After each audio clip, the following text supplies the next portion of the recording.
This was the 14th title defense for Carlos Monzon. Let's go to Monte Carlo and the call of the fight with Bob Halloran and Ferdy Pacheco.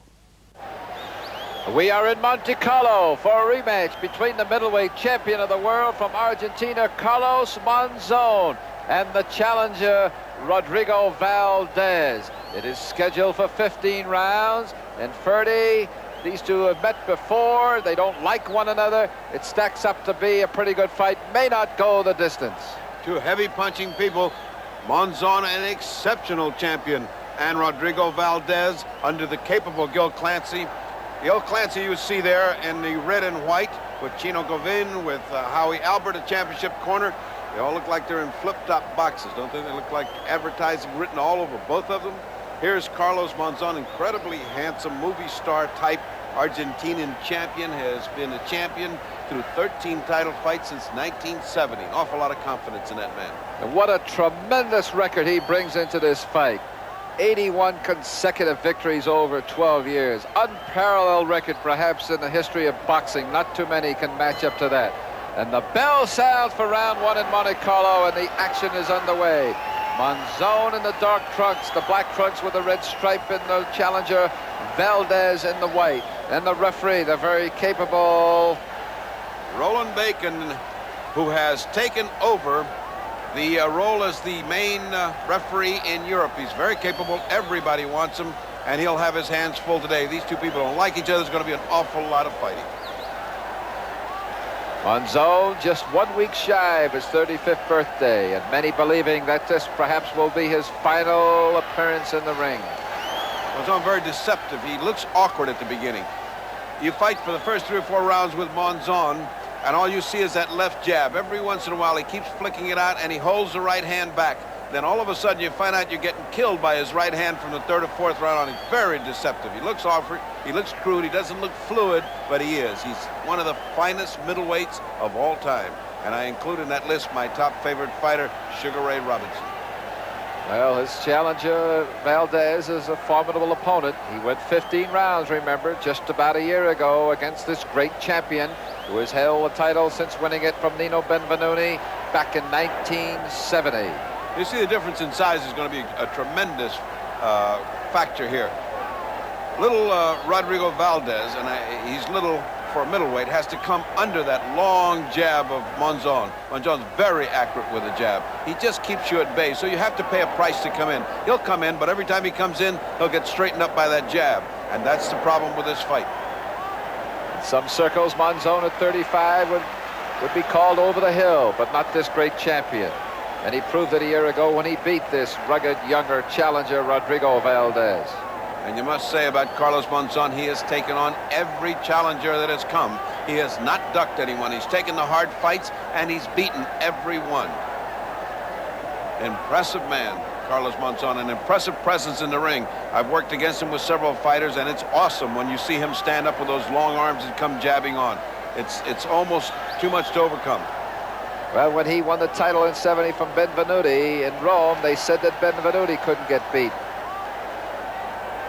Benvenuti was a very fine fighter, as was Emil Griffith, 5-time world champion ahead of him. Good left there to the jaw of the challenger Valdez, thrown by Monzon, who's measuring his opponent, moving, slipping punches. Valdez trying to corner him, push him against the ropes, but the smooth-moving Monzon, as we move on to 20 seconds in the first round, gets away from the challenger. Tries a lead right hand, follows it with a right to the body as we go on to 10 seconds. A very tentative first round. Monzon ending up very well at the end of the round.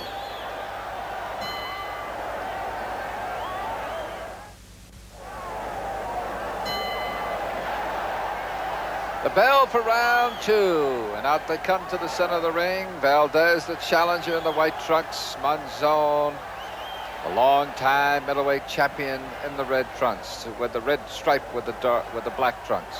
Valdez starting right off the bat with double jabs, trying to triple up on the jabs if he can, following the frenetic instructions of Gil Clancy, who really builds a fire under a fighter between rounds. He knows that Valdez has got to stay up, got to stay motivated. He can't go to sleep, because you don't look for any difference in level of fighting from Monzon. He is totally ice cold, 100% efficient. He doesn't fight harder, he doesn't fight less. He's just perfection in itself. It's up to Rodrigo Valdez to take this fight to Monzon and to force it. He's a heavy punching young man, and he could put Monzon out, although no one has been able to do that in his lengthy career.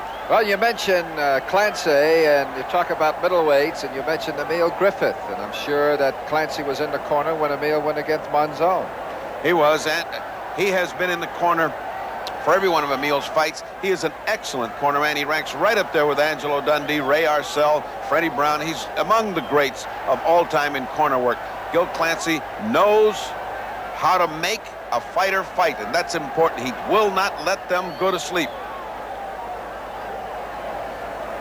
Well, Valdez, the shorter of the two, bobbing and weaving, leaping once in a while at the good right hand thrown by Valdez, catches the champion on the nose. Good round from Valdez. Valdez is actually up and steaming. He caught Monzon with a good right hand, another good right hand.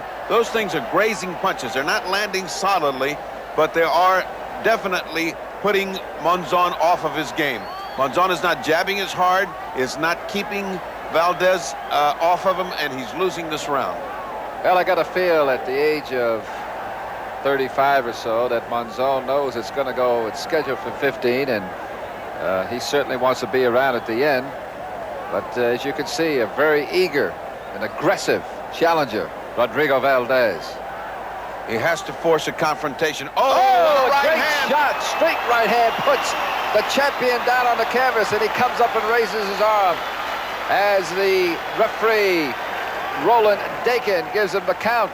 What a shock. Only the second time of his career that Monzon is down, and Valdez is rushing over to try to finish the job, but I think that's a mistake because Monzon is not hurt. He was temporarily stunned. Another good right hand. He's following him to the ropes. He's driving him into the ropes. Look how clever Monzon is. He's tied him up, spun him around, and grabbed the ropes. Well, that's the experience of a champion, knows what to do when he gets in trouble, and believe it or not, he doesn't believe it, but he was in tremendous serious trouble, and that is the end of round 2. Well, they go back to their corners, Ferdy, and I'm sure that the champion on the left, Carlos Monzon, perplexed by the right hand that sent him to the canvas, and here's another look at it. I, for one, would like to see that because it came like a thunderbolt out of the blue. I certainly wasn't expecting that. There's the left jab and a perfect right hand that hit Monzon as he was throwing a punch. That's the kind that does damage, but look at how fast Monzon bounced up. He looked like he hit a trampoline. He just went down with his knee and came right back up.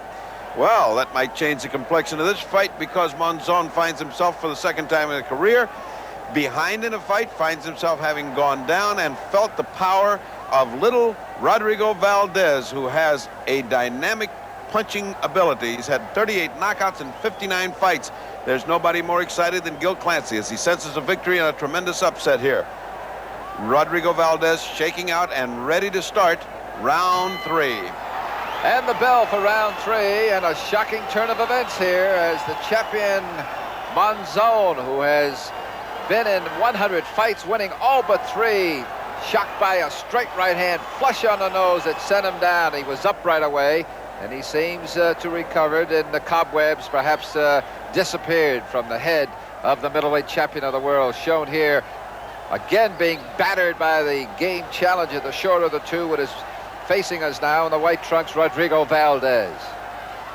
Valdez with great power in his right hand, knows he can land that punch down, now has the confidence to know that the great Carlos Monzon can go down. Perhaps this is the night that Carlos Monzon gets to the end of his career. This is the night that he goes into retirement. Let us see. Rodrigo Valdez, if it's up to him, will land that right hand over and over again.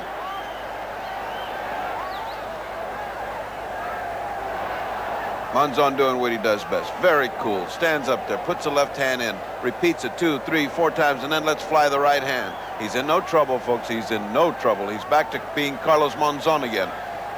Well, we're in round 3, and you can see Valdez. He pulls that right hand, sort of cocks it back, and like a cobra getting ready to strike. Misses a left hand and almost falls through the ropes. And good sportsmanship on the hand of the champion, who could have perhaps rushed in and taken advantage of that slip by Rodrigo Valdez. It sent him reeling into the ropes. Carlos Monzon, like most Argentine fighters, are very aware of the rules of sportsmanship. They are very clean fighters. Boxing is a very, very big sport in Argentina. They produce a lot of great champions, and the country is just populated by a great deal of young men who wish to become like this man, Carlos Monzon. We're in round 3. It's scheduled for 15. And from Monte Carlo, this is Bob Halloran along with Dr. Ferdy Pacheco, the fight doctor, the veteran of many, many ring wars, working in the